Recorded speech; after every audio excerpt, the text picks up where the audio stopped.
But you see, Michael would never quit. No matter what was going on, he would not quit. I remember talking to numerous opponents through this whole year in my interviewing process, and they said, here was the thing. No matter what the score was, no matter how little time there was left in the game, he said, we were always scared to death. Because with Michael, he was going to keep coming at you and would never quit. The only thing that would terminate the game was the clock going off. He said that's the only thing that would end. And he said only at that point could we take a deep breath and relax knowing we might have won a ball game.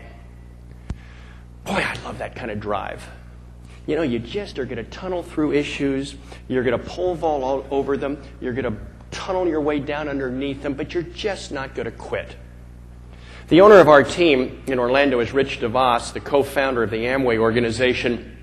And Rich made an interesting statement. He said, perseverance, he said, is stubbornness with a purpose.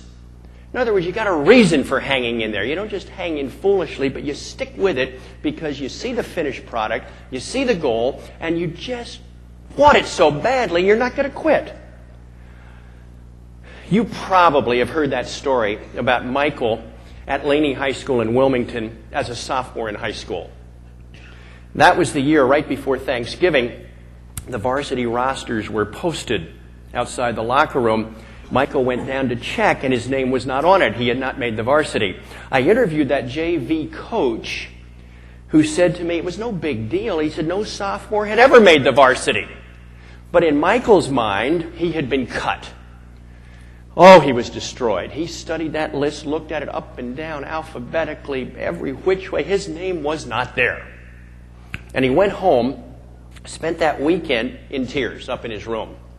Finally, his mother, Dolores, said, Michael, you're going to have to make some decisions here, decide what you want to do, and go on with it. Well, Michael reported to the JV team, had a terrific year. At the end of that sophomore year, Michael went to the varsity coach and asked if he could ride on the bus with the varsity to the state tournament.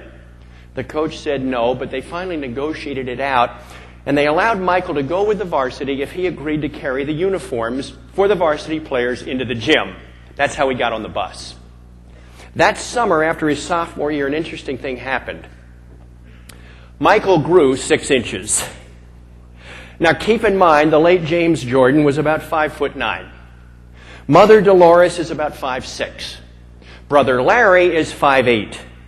Michael grew 6 inches. His father said it was as if Michael willed himself to grow to 6'6".